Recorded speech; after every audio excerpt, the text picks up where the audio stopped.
Hello, we are at June International Webinar from NCR. Today we have the honor to have with us Jennifer Ng. She is from Canada and she's the International Canadian NCR Delegate. We are very happy to have you here, Jennifer. Please start with your very interesting conference. Thank you, Monica. I wanted to begin with um, thanking NCGR and NCGR International. And I'm NCGR Canadian Satellite. And I wanted to also mention for viewers that NCGR with Professional Astrology Alliance, PAA, offer a certification training. And you can get more information at www.astrologersalliance.org as well as geocosmic.org. And my presentation today is on power couples. And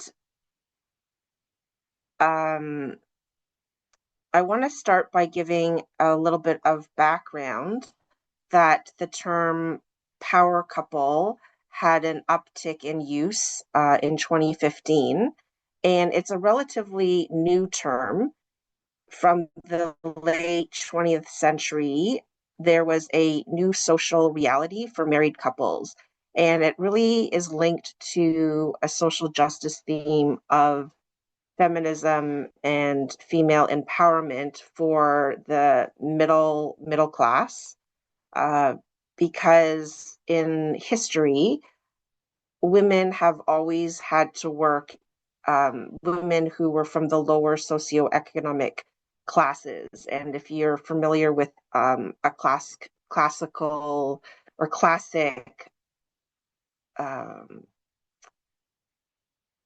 musical, My Fair Lady, starring Audrey Hepburn. She plays a girl in the working service class, and uh, you can see her peers, and they're all working. But it wasn't until the 60s and 70s where more women were going out, or women in the middle class were going out and earning an income, opposed to the traditional role of staying at home and being a homemaker. And if you're interested in some resources, some established references are The Beauty Myth: How Images of Beauty Are Used Against Women by Naomi Wolf, and that was from 1990. And in it, she examines the history of women's themes, including women as an unpaid labor force, as caregivers and mothers.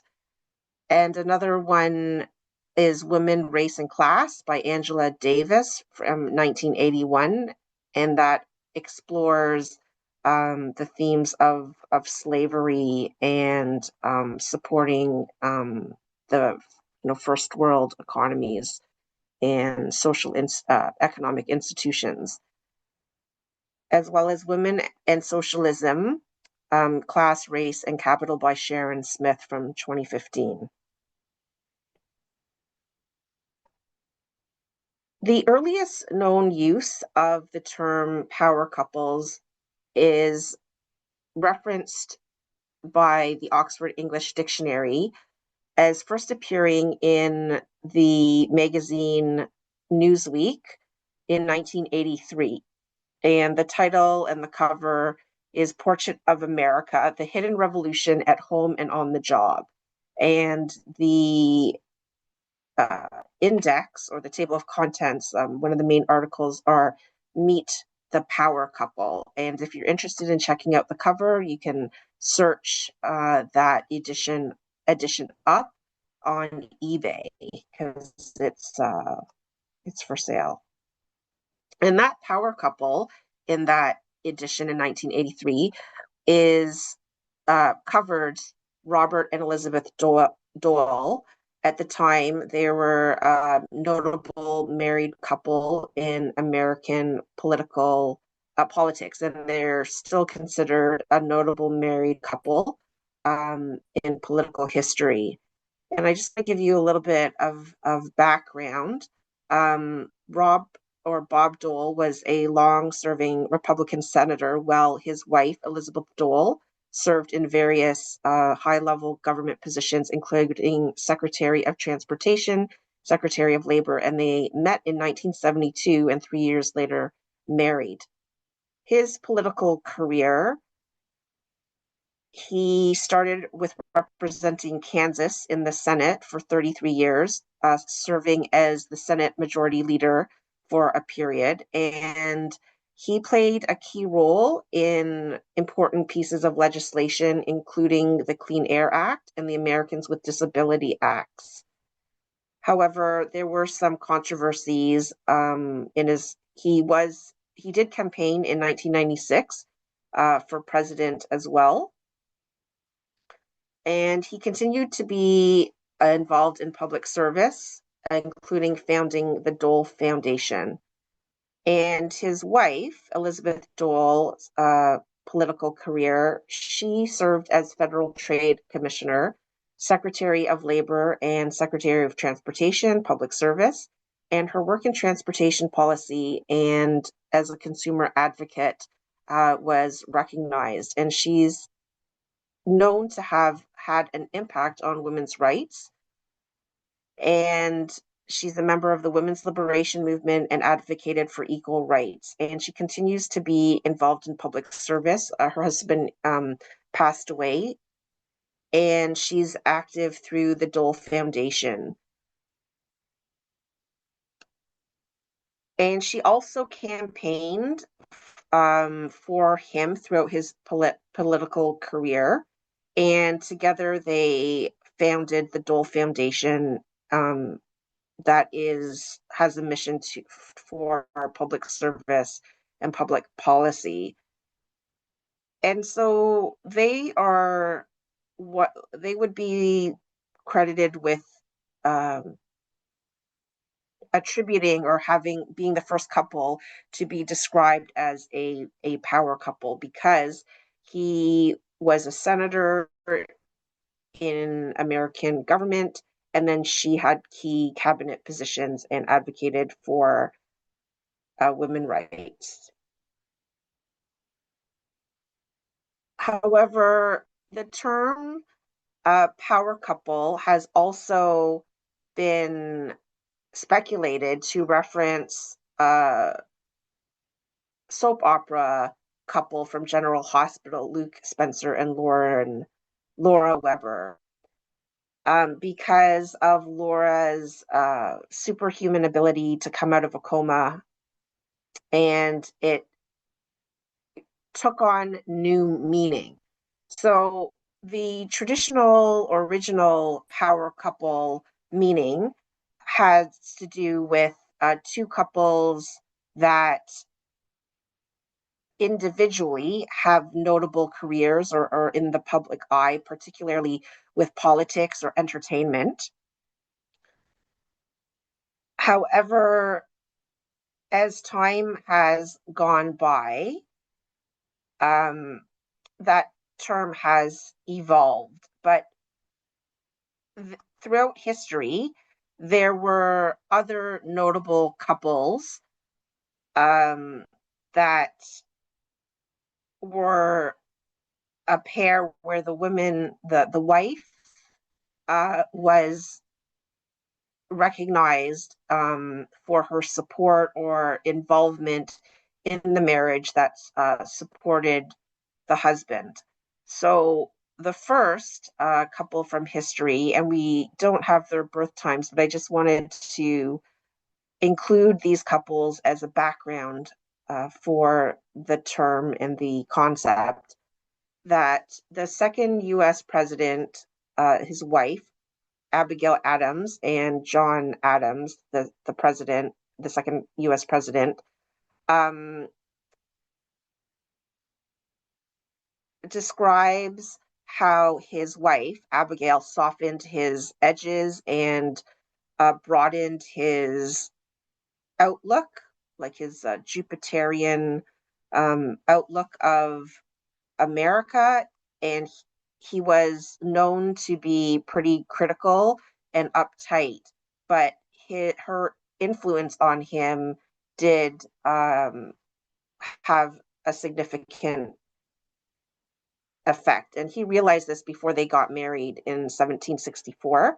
And on the eve of their wedding, he confessed that he tended to see nothing but faults, follies, frailties, and defects in anybody. Sounds a bit Virgoian, but she had always softened and warmed his heart and restore his benevolence as well as his health and tranquility of mind.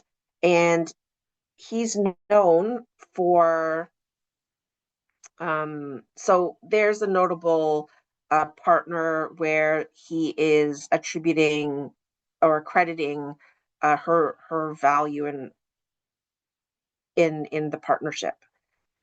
The other, and so they're on the left, and then on the right is a spiritual or religious couple, John Edwards and his wife. John Edwards is recognized for his writing in the mid 1700s.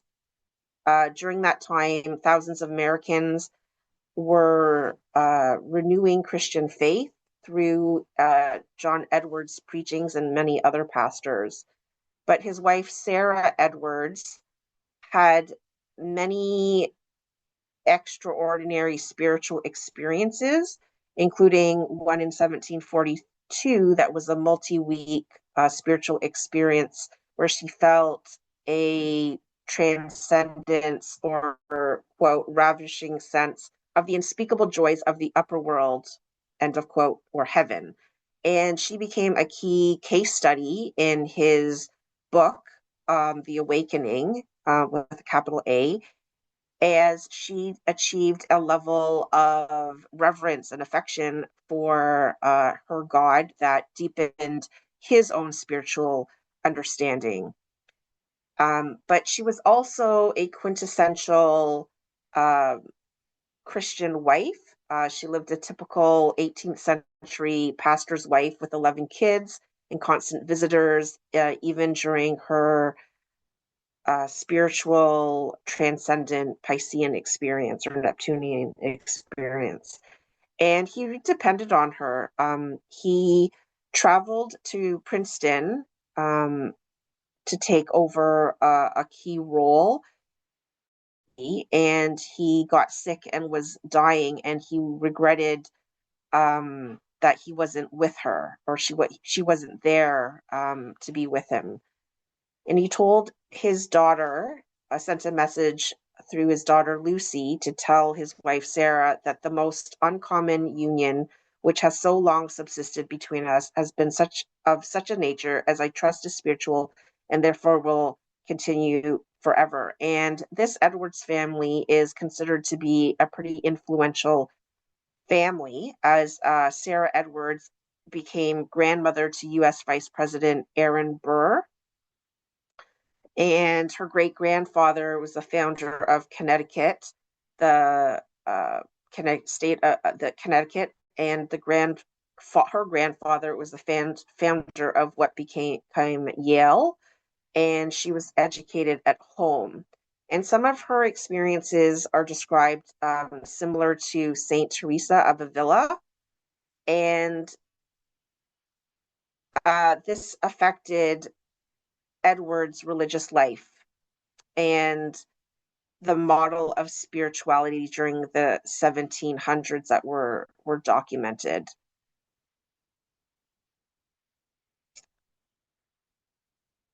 Okay.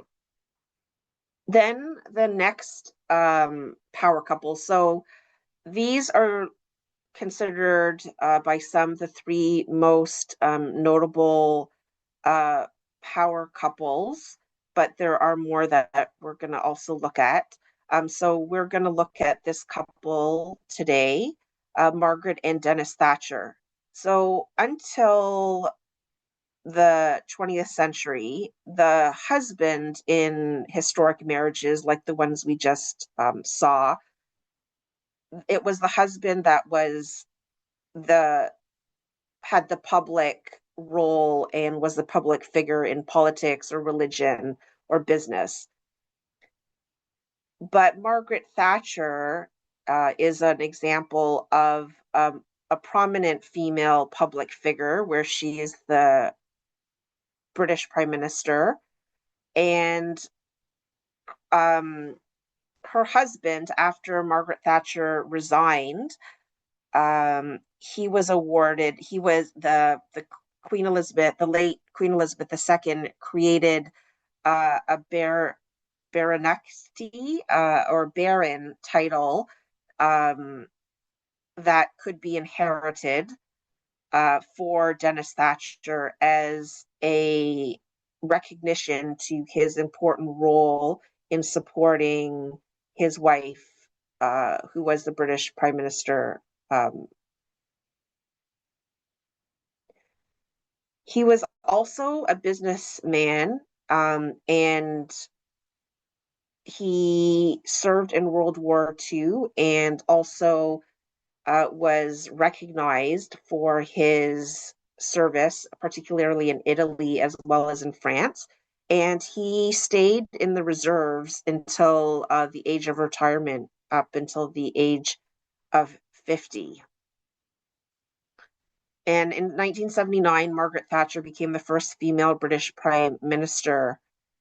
And at one of the greatest threats at the time that she took office was the IRA, and they actually planted a bomb that she survived because of like a few seconds of difference. The bomb went off in the middle of in the night, and her first thought was of her husband who was in the bedroom, and she thought or she's quoted, "I must see if Dennis is all right." And she's the next day she continued with this scheduled speech, and all attempts to destroy democracy by terrorism will fail, she proclaimed. And soon after, Dennis bought her a watch with a note saying every minute is precious.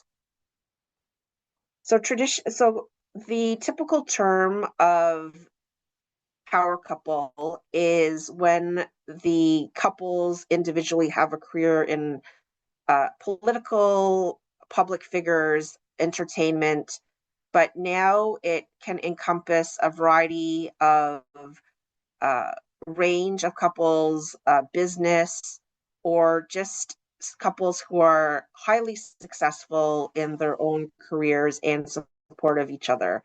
And sometimes the term super couple can be used interchangeably with power couples.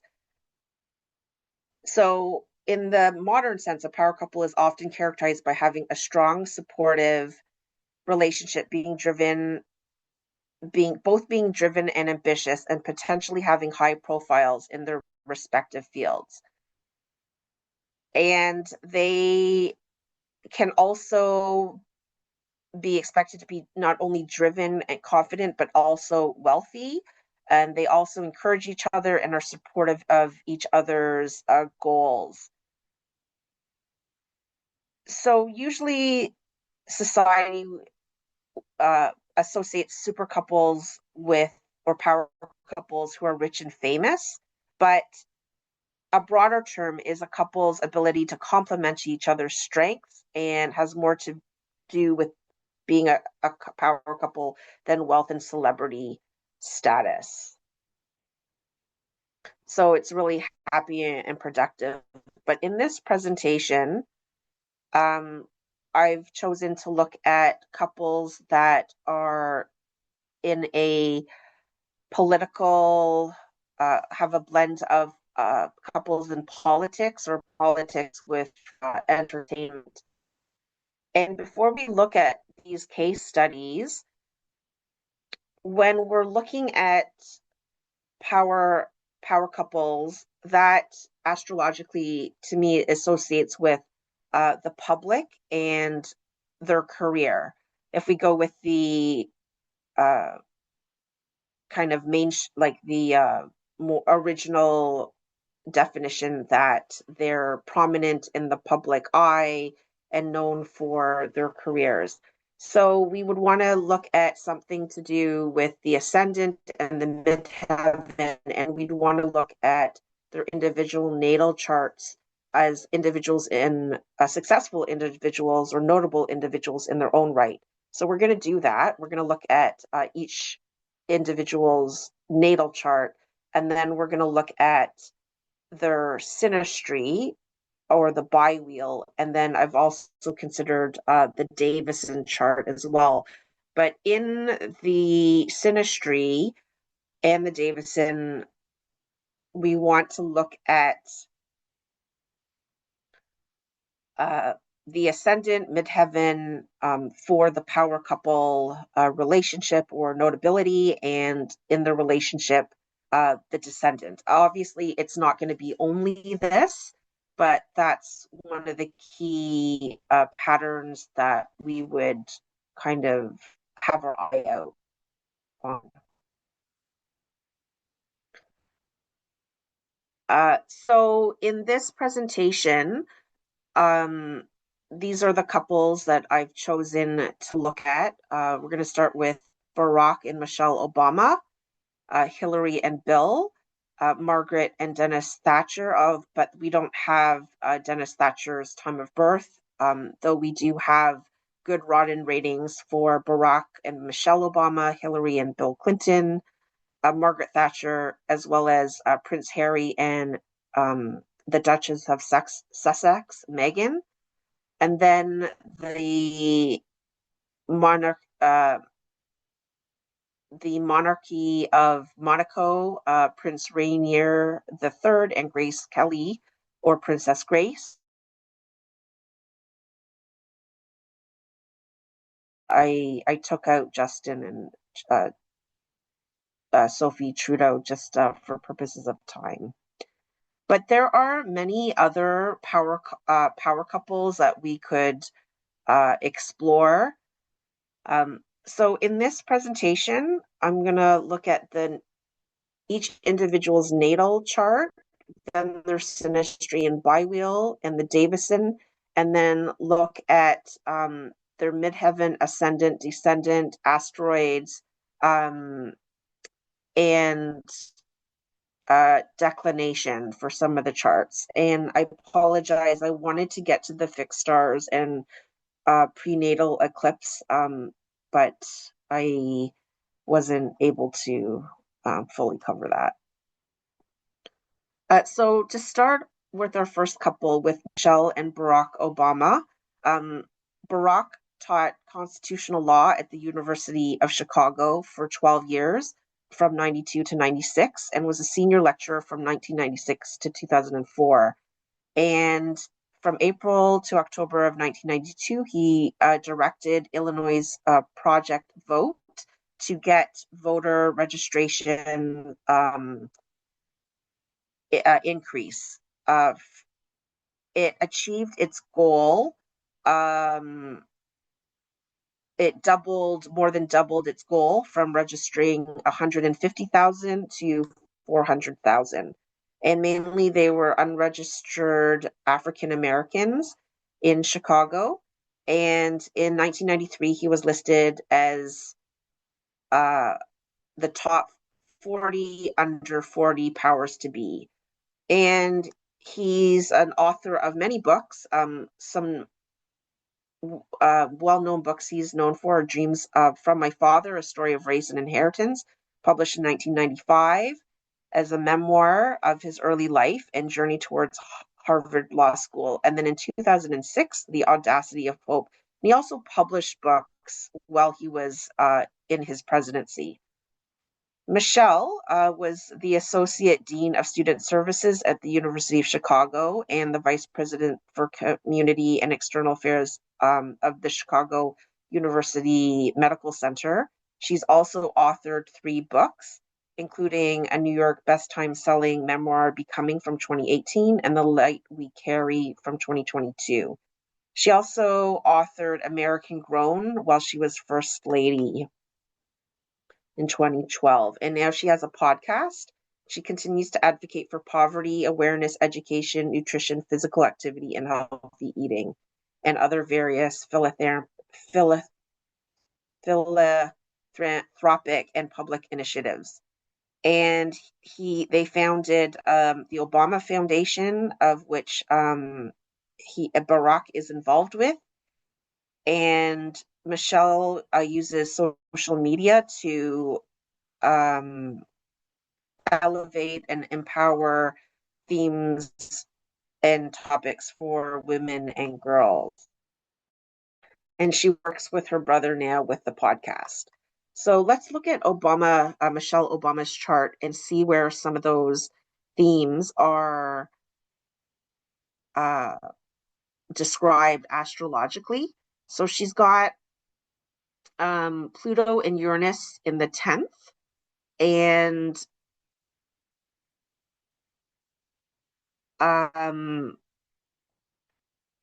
the Neptune in the first in Scorpio. She is she was like a trendsetter and admired for her beauty and composure. She was kind of put on a pedestal. So that Neptune in her first um, is in it, like she embodies that Neptunian kind of goddess like energy, and she's just got like a very soft like she exudes a very soft kind of comforting demeanor. And so her Venus in fifth house in Pisces does describe her values, like for young people. And it is a bit of a wide opposition to her Pluto and Uranus, but she is known for like women's issues. And Venus is ruled by Jupiter in Aries, and Venus in the fourth house is in the fourth house, and Jupiter is in the fifth house. So she has a cause like for new initiatives. Um, and Jupiter is also sextile her moon, and her Mars is out of sign conjunction with her sun in the third house. So writing and publishing. She's a Harvard. No, she's not a Harvard grad. She is. Um, she went to Columbia, and Obama graduated from Harvard Law.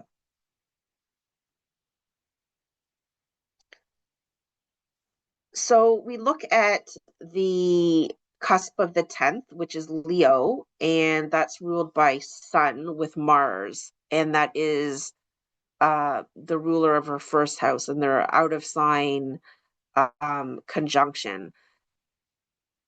So her public, her career, and who she um, is in the public eye, and there's like a prominence there. And in her 10th house, there are themes of social justice.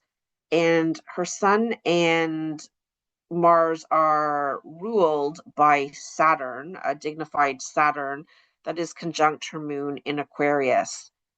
Um, so we see here a 10th and 1st with rulers that are disposited by dignified Saturn with her moon. And then Venus in the 4th house opposes some of the social justice to do with women. And Venus is also the ruler of her 7th, and her husband is also a social activist, and um, you know, it like respects women. Then we look at her asteroids. She's got Juno in the 1st house. So she was brought into the public eye because of her marriage to the president as first lady. And moon sextile, sorry, not moon.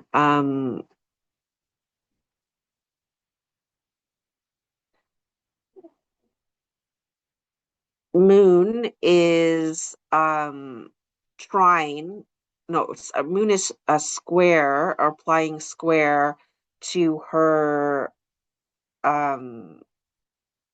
Juno.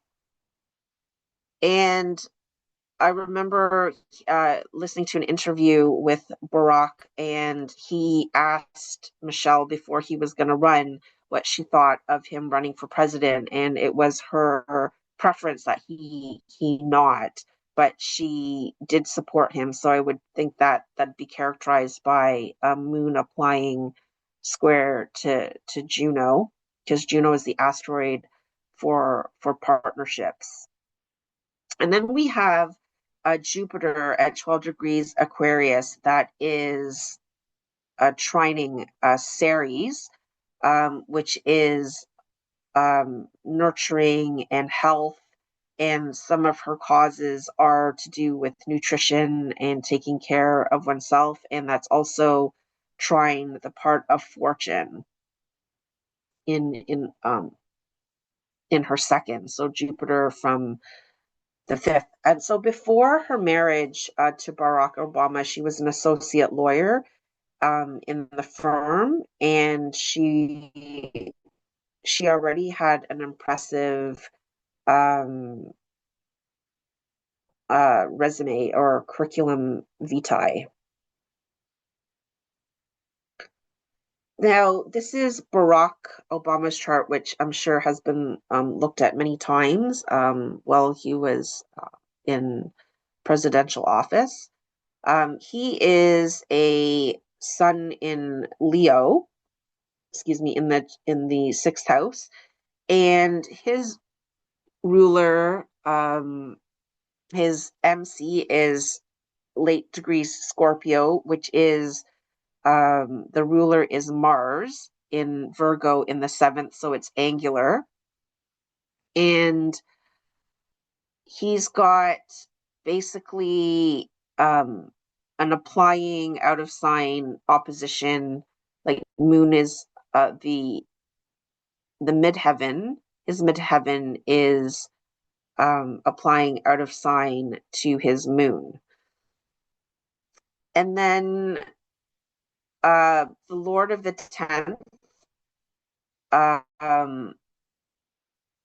Mars is in Saturn's terms, and it's applying trine to an exalted Saturn in the 12th.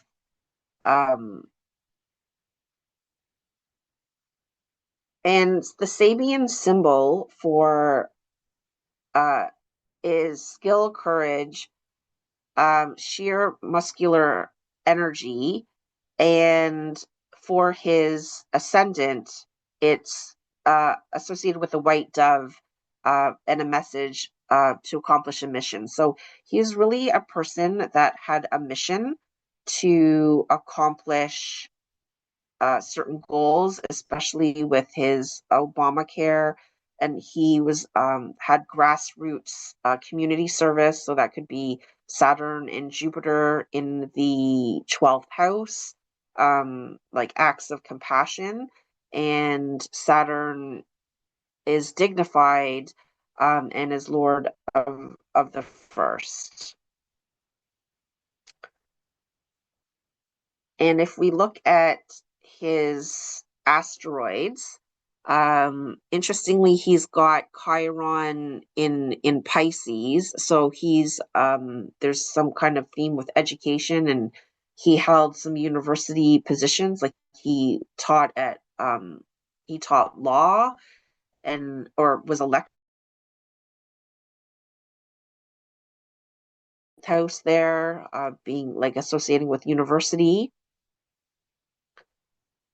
And Mercury is a separating trine from Juno, and so that's the asteroid of relationships in the sixth. So his, he needs he needs a partner who is on the same page with him in terms of acts of service or like his daily routine.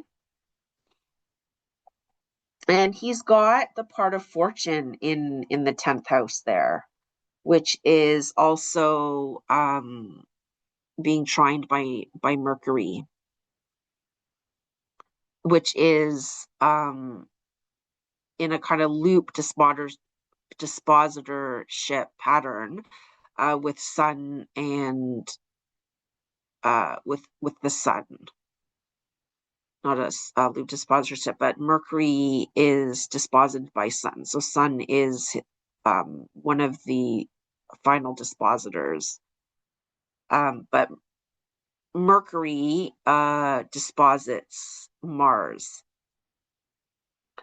So when we look at their synastry chart, we have Barack on the inner wheel and Michelle on the outer. So how does she affect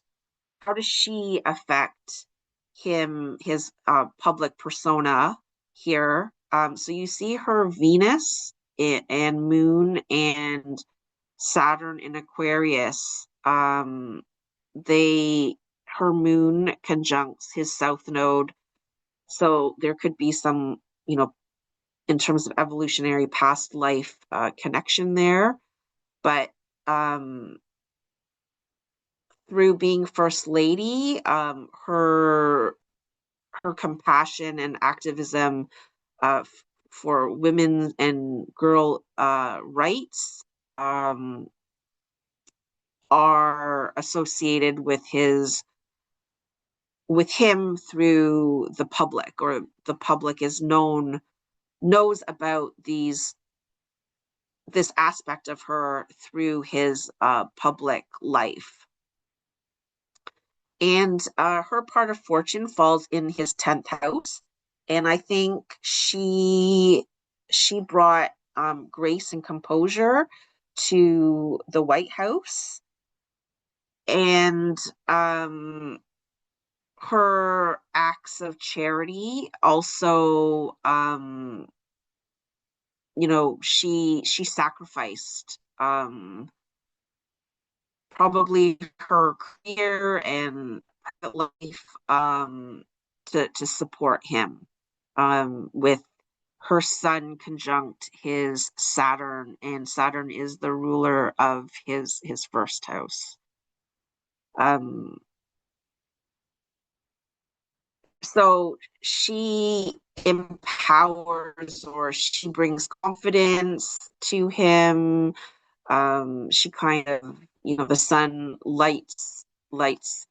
illuminates him in the public eye. And then in terms of career, her career in a way is associated through her marriage to the president, so as First Lady. And then if we look at Michelle on the inner, how does he affect her, well, his MC falls in her first house. And um, you know, his North Node and Uranus fall in her 10th house. So um, she had her own career as a lawyer, but it has an unusual uniqueness through her partnership with Barack because of Uranus and North Node. And his sun and Mercury falling in her ninth house, that's like foreign affairs and travel as First Lady. And then if we look at the Davison chart, we see a lot of activity in the 10th house, in the ninth house, in the eighth house. So joint like joint resources that would be of the nation, and like foreign experiences, like dealing with other governments, other countries, and together they're known for um, they're prominent, so they have status. Um, and with Moon and Mercury and Libra, that's like diplomacy, and Sun in Scorpio, they really did transform um, history in terms of being Barack Obama being the first Black president and her being the first Black First Lady. And Jupiter is the ruler, and it's in the second house in its dignity, although it's uh, retrograde. But they really did want to, um, they do, uh, their Obama Foundation does raise money for their social causes. So the next couple is Hillary and Bill Clinton. And Bill Clinton was the 42nd president, and she's the former first lady from, 1993 to 2001. And she was the 67th United States Secretary of State. And she later became U.S. Senator as well before Secretary of State. And as a wife, it's been a testament to her commitment to her marriage, because in 1992, both them as a couple went on 60 Minutes to be interviewed to speak to allegations and rumors about an affair with Jennifer Flowers. And then that was a pretty pivotal moment as First Lady. And then later on, Bill Clinton went on the stand and admitted to his affair with her, and then there was the whole investigation with Monica Lewinsky, and she stood by him and she wrote a book about it. And she has recently been interviewed speaking about her outlook and her philosophy as a marriage. And she said, every couple goes through ups and downs, although hers has been very public. And she her choices have been to figure out what works for both of them, and it may not be for every couple. And she was the 67th U.S. Secretary of State, and she was also the first lady to run for presidential election.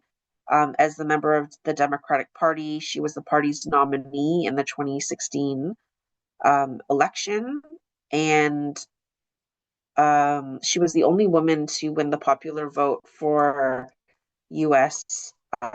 President, the only first lady of the U.S.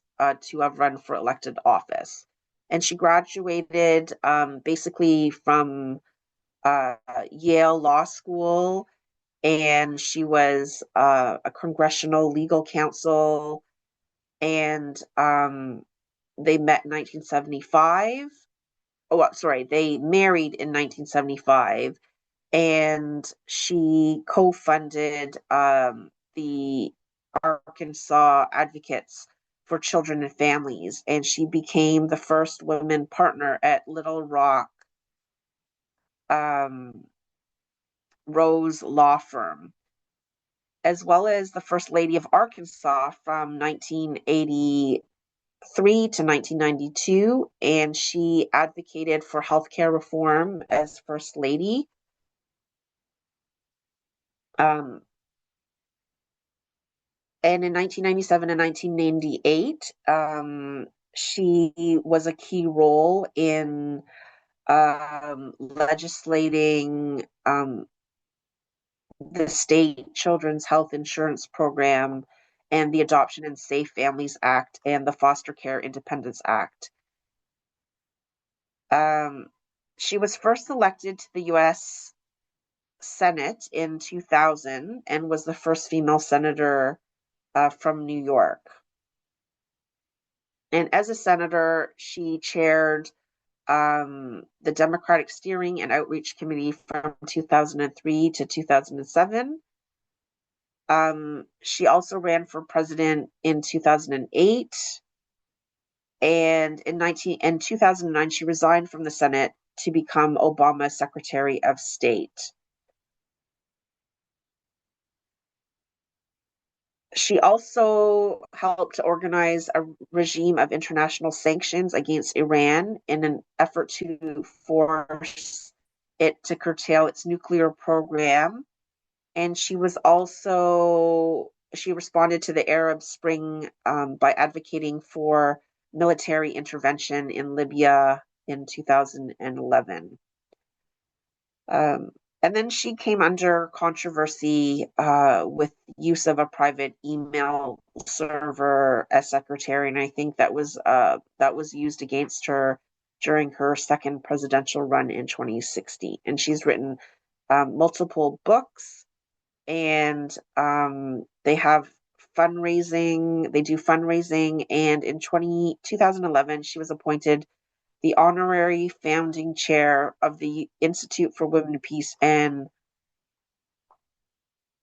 Peace and Security at Georgetown University, and she's had numerous awards given in her name annually. And since 2020, she has served as chancellor of Queen's University Belfast. And in 2023, she joined Columbia University as professor practice at the School of International and Public Affairs, and she did study political um, politics. So this is her chart, and these charts are from AstroSeek. And so she is a sun in Scorpio, and she's got Gemini on her ascendant and Mercury retrograde in Scorpio in the sixth house, and she has a square to two malefics, Saturn and Mars, and her which our Saturn is the ruler of her MC, and it's in the fourth house, and it's Mars is with Pluto. So that's like a lot of power right there, with with her chart, with the ruler of MC and the ruler of her sun in Leo, and also with Pluto there. And then she's got Moon in the 11th house, so being a social activist, and Uranus in her first house. And um, Jupiter is the ruler of her seventh house, and it's in the sixth house. Now we look at um her this is her chart again, sorry. With the asteroids. So she has um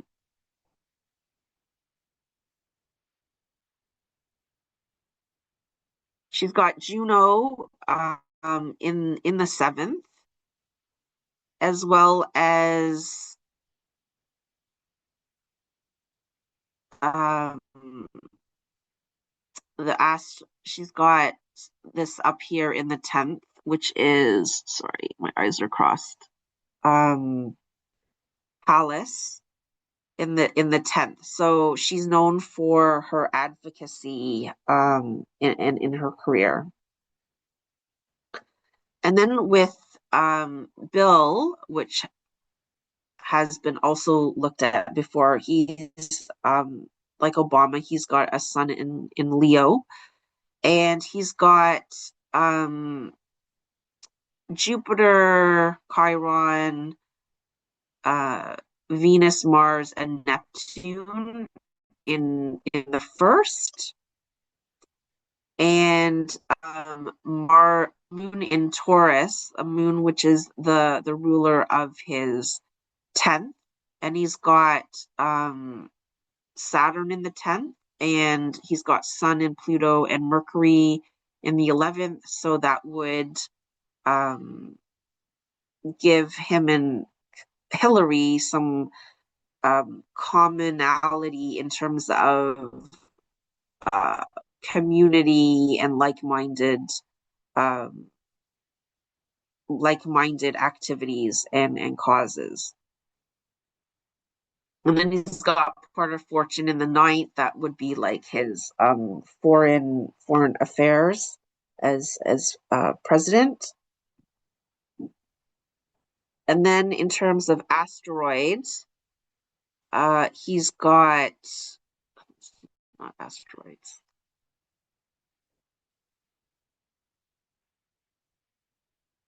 This one is the asteroids. He's got Juno in the first with Jupiter. So he's known, there's like something big about his marriage, and that's, could be attributed or a signature or astrological description for his public, his marriage being under public scrutiny. And there's Chiron there as well. So something, about himself, and maybe in this case, Libra is like relationships, and some kind of, with Chiron, something he can't control or change about that. That has to do connecting with his career. And then if we look at them in terms of synastry, where Hillary, how she impacts him. So her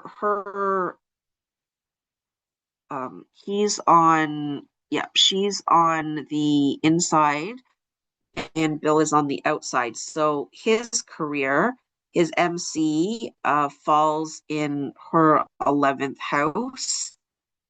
So his career, like, so as First Lady, her social causes are known, that are dear to her with her moon there.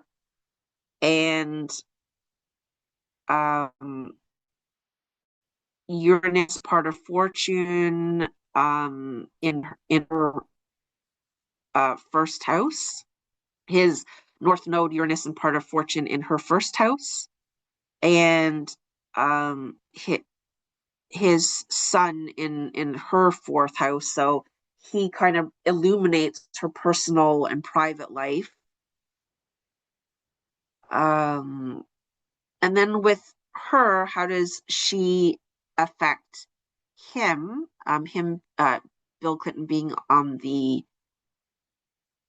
uh, outer wheel, sorry, inner wheel, and she's the outer wheel. So her midheaven falls in his ninth house. So her career as Secretary of State also um, brings in aspects of foreign affairs. Um, and his Saturn, her Saturn and Mars, and Pluto fall in his 11th house of like-minded issues. Um, and he, for Neptune, she brings Neptune into his first house. Um, so in the 1992 interview, 60 Minutes, she does kind of cover for him by appearing in the interview. And she also, brings confidence to him with the sun in the first house. So she was also a force to be reckoned with, being the first partner in law firm in Arkansas. I think he has a bit more influence on her, with her political career. He kind of stayed out of the picture politically. We didn't see a lot of him speaking out or playing a political part. Like, I kind of feel like he let her do his thing in the public eye, but maybe in the background. But she was also credited with really supporting um,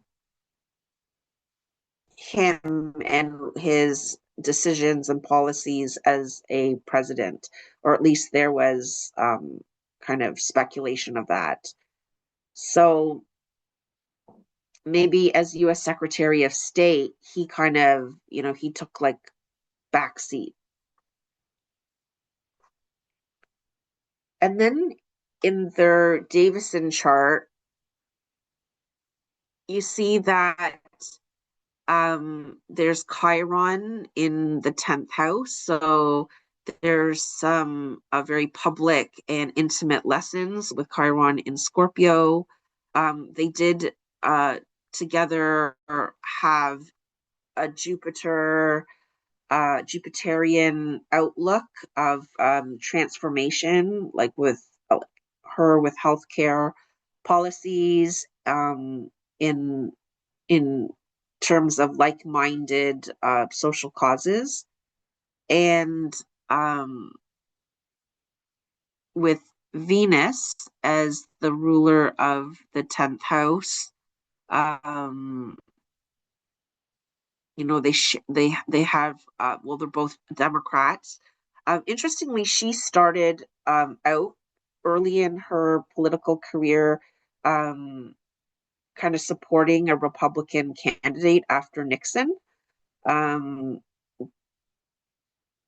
and same with Elizabeth Dole. She had supported some Democrats, or she was involved in more Democratic or supporting Democratic uh, people, and then eventually settled on being a Republican.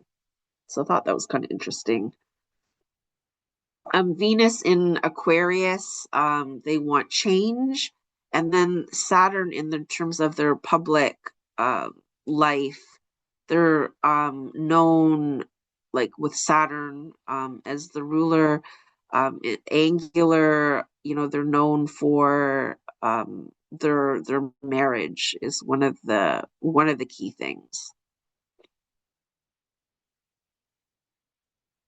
The next couple is oh, sorry, this wasn't. The next couple is Margaret and Dennis Thatcher, but there is no a known birth time for him.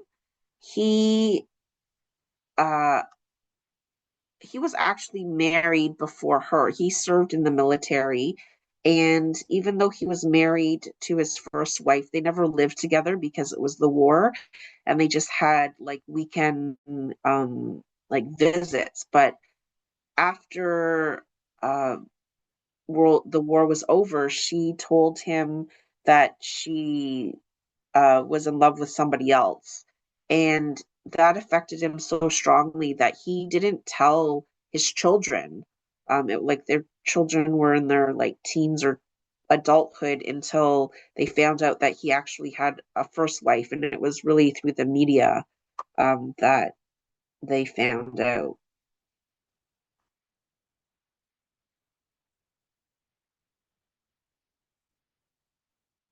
This is Margaret Thatcher's chart, and she's known as the Iron, or she was described by a Russian journalist as the Iron Lady, and that term, that description, kind of stuck. And it's interesting on a side note because the Queen, also the late Queen Elizabeth II, also had Saturn in Scorpio, and so does Margaret Thatcher, and both of them in their later years, like their 60s, 50s, 60s, they have this kind of very stoic, almost stern, but uh, kind of disapproving look about them. So I thought that was a little bit interesting. So she has, they're about 10 or 12 years apart. Um, they met at a political conference, and about a year later they were married. And he comes from a preservative business that he inherited, and she studied chemistry. And when they met and married, he was pretty wealthy, but as a business person he wasn't really great at keeping his money. And by the time he retired, or she, as well, by the time she retired from being prime minister, and during that time, she was basically supporting the couple, the livelihood. He had a thing about not liking to spend his own money, but he supported her through law school. So here we have part of fortune in the 10th house, and um, she is a Libra sun, and she's got Mercury ruling her Mercury ruling her midheaven, which is in the 11th house. So she's described by her daughter to have gone through household chores and errands with like lightning speed so that there was more time to get to her political work.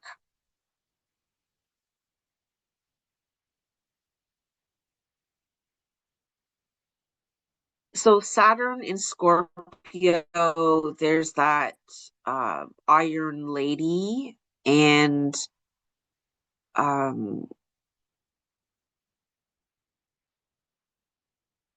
Venus, which is the Lord of her descendant, is in the first house, and she's also known for her marriage because they remained married um, till till he passed away.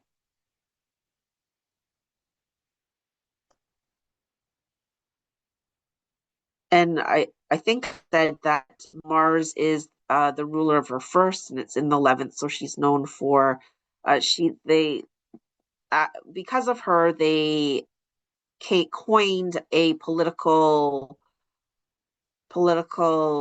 uh,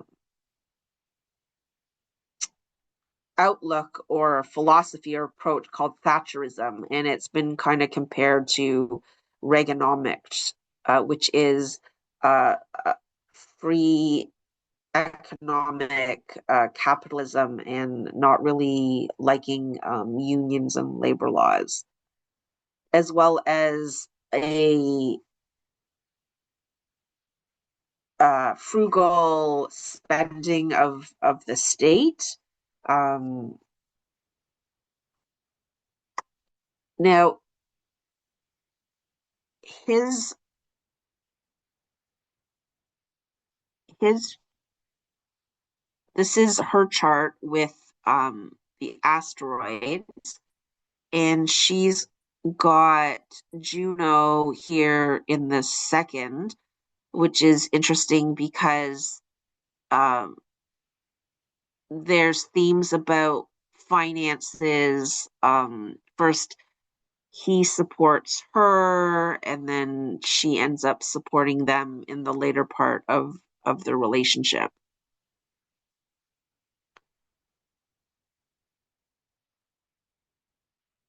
Okay. And I think that idea of Thatcherism with Pluto opposed Jupiter here, that can be in this mini grand trine here with Mars as the apex of it uh, is pretty descriptive or can be descriptive of her Thatcherism that was coined politically. This is his chart at noon and his effect on her, and he so she's the inner wheel and he's the outer wheel. um so he had his own career accolades in the military. He I think left the military as a major, definitely a lieutenant, and he was eventually given um, a baron title that his son inherited upon his passing. But his son activates or falls in her seventh house. So he's known publicly through his marriage to her. He wasn't really famous in the public eye because of his business or his military service. And he also really kept a low profile uh, while she was prime minister, and he rarely, I think he's only like documented of giving one interview. And each his their daughter wrote a book and described their marriage as two individuals that kind of they weren't really a romance. They were more of a partnership where each had their own respective activities and interests.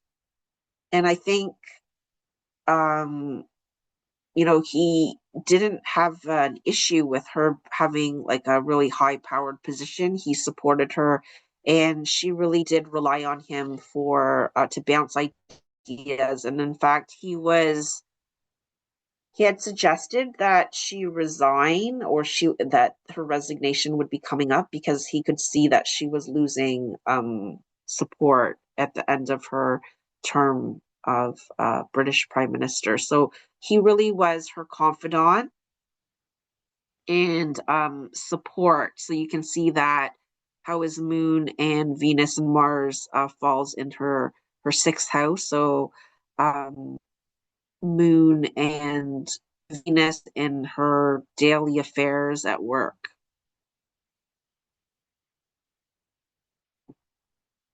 And then his Jupiter also on her Uranus in the fourth house. So they probably, she didn't have, she had uh, kids, a set of twins, but um, her personal private life was probably unusual in the sense that work was really the priority, and like things were just done, like mundane things were just done at uh super quick speed to get to her work, either as um a lawyer or as a leader of opposition or a prime minister.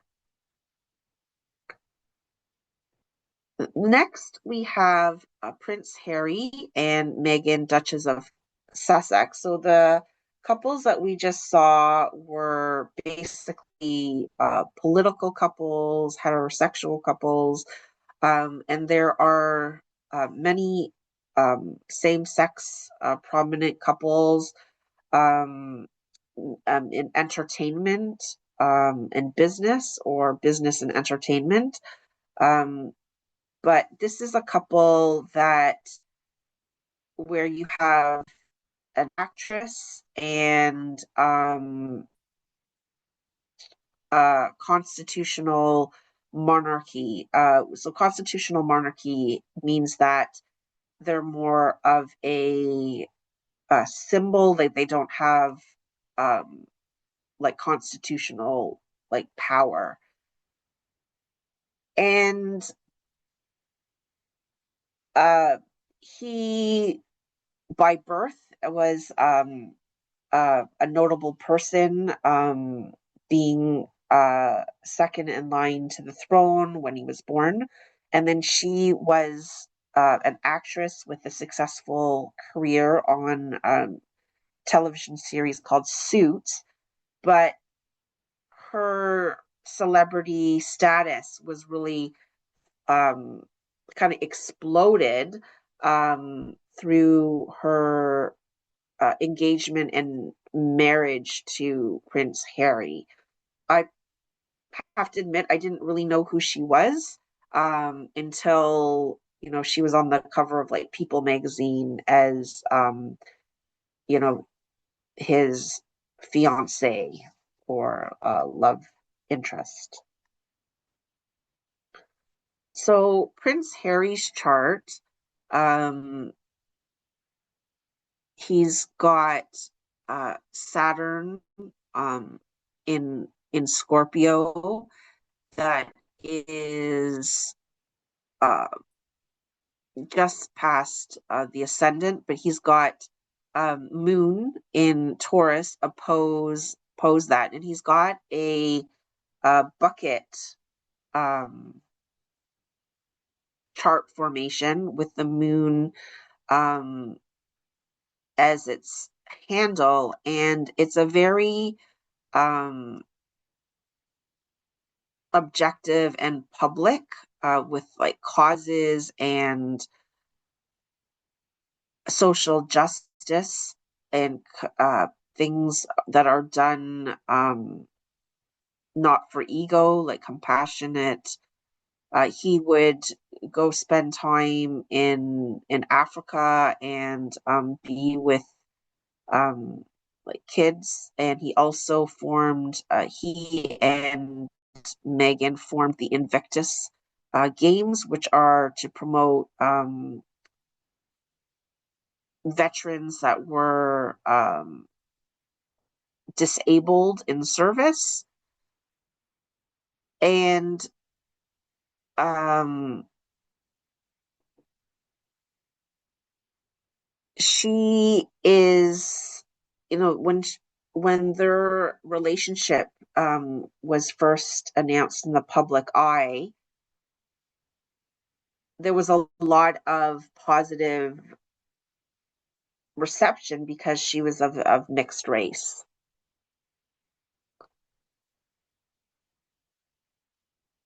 All right. In terms of asteroids, he's got um,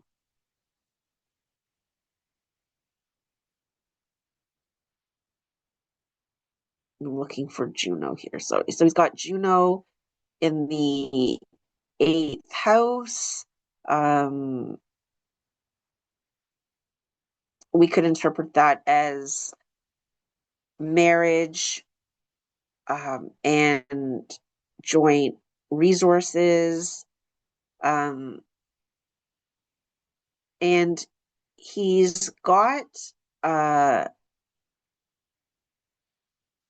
he's transforming,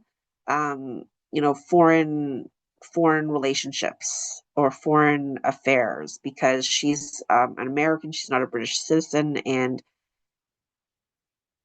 she's also a divorcee, which a couple of generations ago, his aunt, no, his great aunt, um,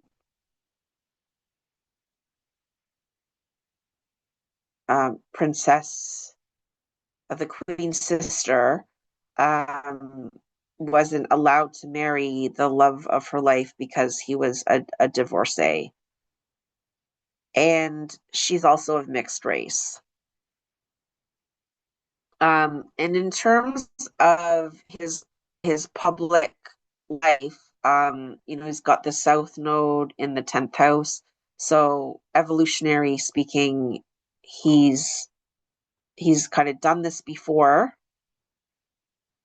But the traditionally South Node can be a bit of can be considered a loss, and he did withdraw his duties. And even though he has his he their titles remain, they're not he's not supposed to use it. And then we look at Megan, his wife, the Duchess of Sussex, and she's a Leo in the first house, so she was already as an actress in the public eye. And um, her causes are very personal and subjective. Being a woman and of mixed race, and one of her causes, she's got Mars, the ruler of her 10th, in the 12th, and um, she gave inspirational speeches, talks, empowering talks about empowering women or young girls. So we can see that with Uranus in the fifth and Neptune. And this is with her. She has Pallas in the first house, so she's speaking out and advocating. She's an advocate for young girls, and they really do want to make the world, like they want social change. And they've named a foundation after their firstborn, the Archibald Foundation. And she's got Juno in the fourth. Interestingly, we could interpret this as taking her marriage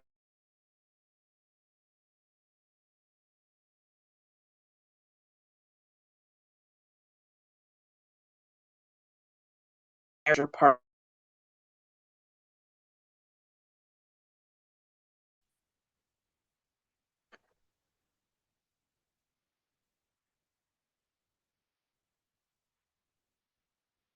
So, in terms of synastry, we have Harry on the inside and Megan's chart on the outside. And um, Harry really had like a series of different relationships before he met Megan. He was with a South African business, like a heiress to a South African wealthy business family. And then he also was introduced to um, a, a woman of nobility through his cousin Beatrice, and that parted amicably.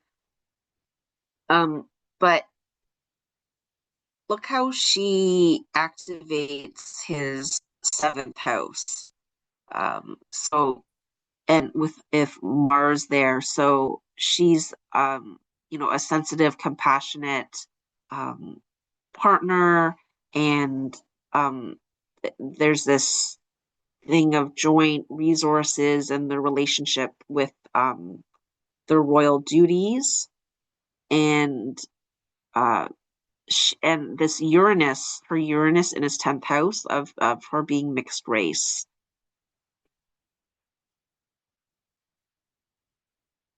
And right now, they well, because he's not um they're not doing royal duties, they're not getting that the money from there. And so with her as an actress, her career, I think her connections as an actress, like with Oprah and Netflix, that's bringing him um, some current income. And then with him, so he's on the outer wheel and she's on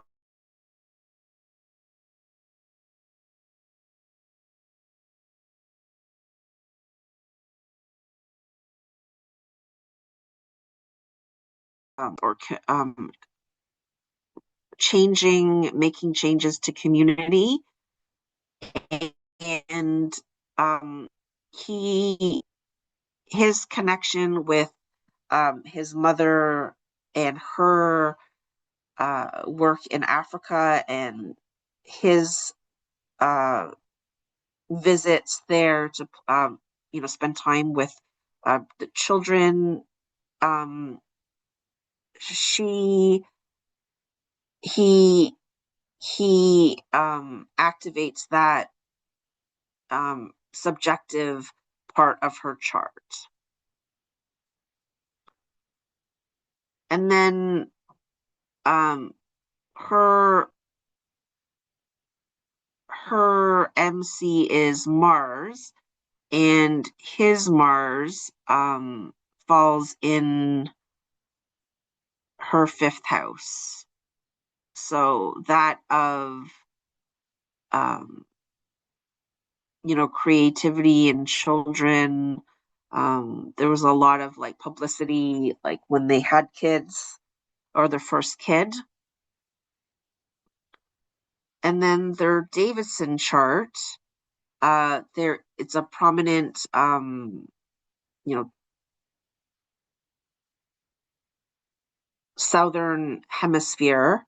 with charity work or trying to make the world like a better place with the Lord of the First in Venus and Aries, and Saturn, the Lord of the 10th in the sixth house.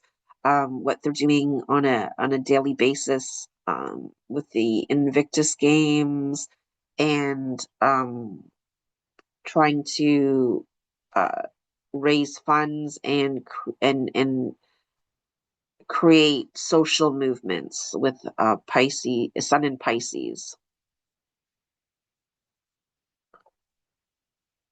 Then we have Prince Rainier and Princess Grace of Monaco, which is another um, monarchy and actress union. Not sure why his picture is not showing there. Um, so she's an American actress, um, Pennsylvania, and of Irish German descent. And he was born in the Palace of Monaco. And there's also an age difference.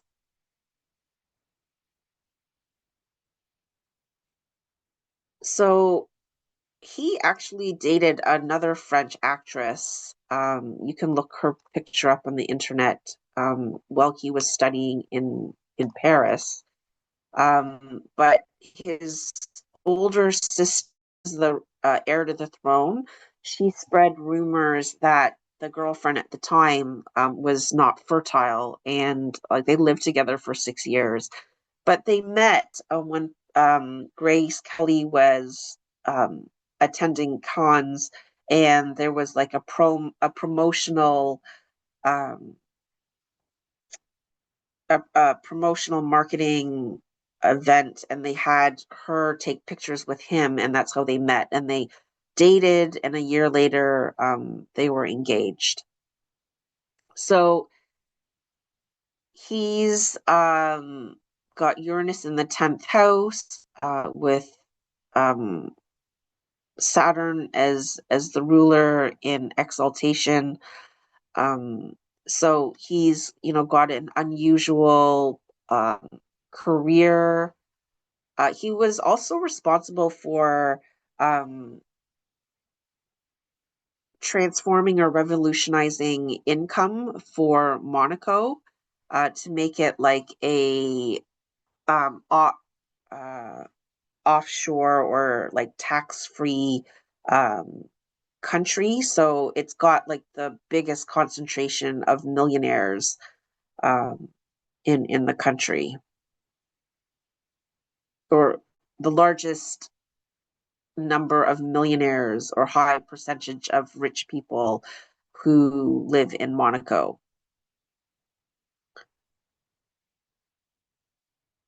And then her chart, or his chart with the asteroids, he's got a Pallas in the first house, and um,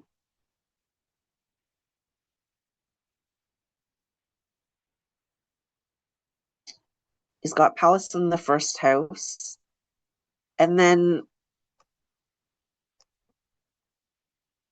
with Princess Grace, she's a Scorpio, and she was already in the public eye.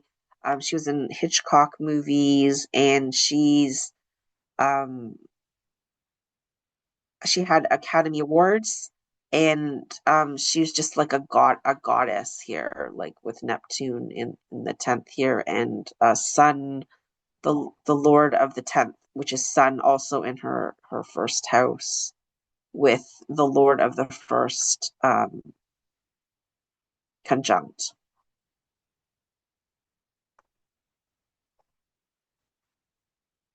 And then in terms of partnership, you could say she inherited a lot of wealth by being part of the monarchy.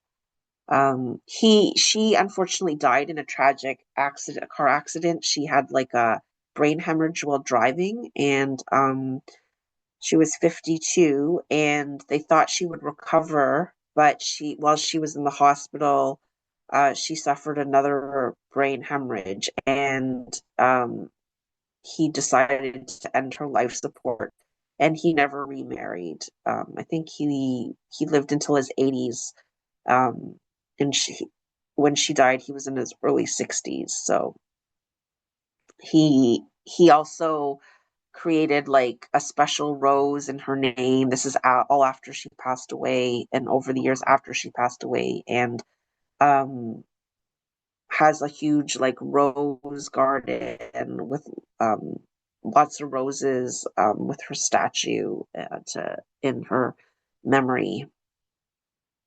And this is her as the Princess of Monaco visiting the White House. And this is their synastry. Um,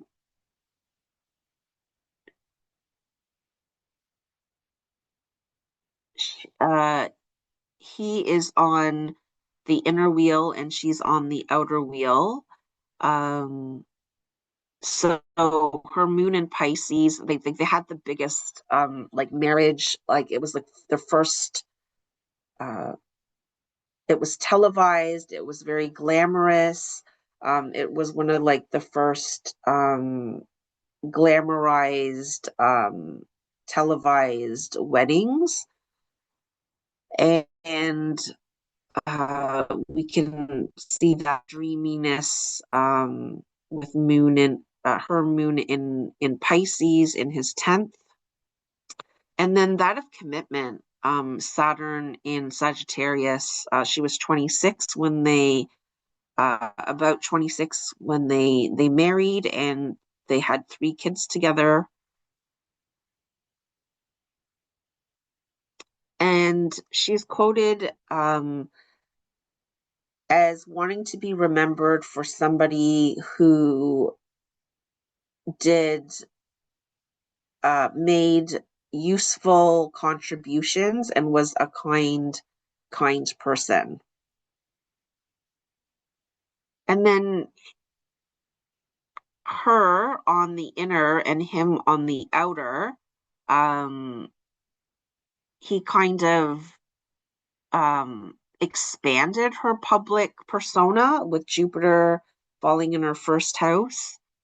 She was already a big celebrity, but um, it just went to another level where she became part of aristocracy and history, part of history of monarchy. And then their Davison chart together, Moon and Jupiter in the first, very unique public persona, and um, known for their marriage here in the 7th house. And then the last couple are Elizabeth and Robert Doyle, the original couple that, or the first couple the term power couples was applied to. And I went through their description at the beginning. So let's look at their charts. So Elizabeth Doyle is Leo in the 3rd. So um, she was, they met at a, oh, she was, I believe his second wife. So she was already, I think, an attorney. And so she was already working in government. She was already working for I said earlier, supporting a Democrat, and then later, when she met Robert, eventually she settled on being a Republican.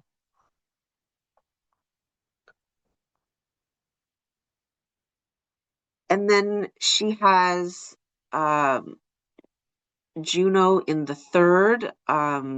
So she was part of doing policy. So they shared similar views on their public policy.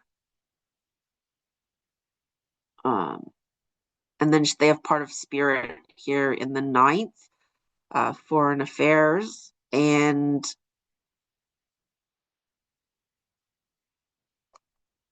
she was also instrumental in helping campaign for his 1996 presidential run.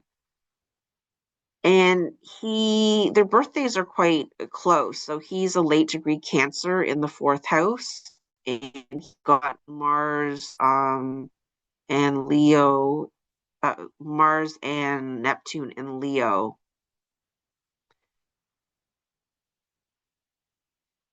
Um, he continued to serve after he stopped, like he didn't win um, his uh, bid for president, and he's got his ruler of the first is Venus in Cancer with Pluto, so that's pretty powerful there, and it's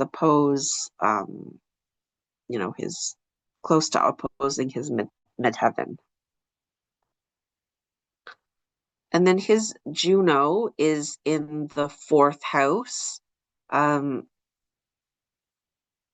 so their partnership, um, even though I don't know how, I mean, they're not maybe in some generations as well known as like Hillary Clinton and Bill Clinton or Barack Obama or Michelle Obama. This couple, neither of them reached like being the head of state, but they were like he was a senator and she held uh, positions in different committees. So, in terms of Synastry, she's in the middle and he's on the outer wheel. And so his career has to do with like joint resources. So that could be, in this case, like joint resources of their country. And Uranus, his Uranus falls and South Node falls in her 10th house. And um,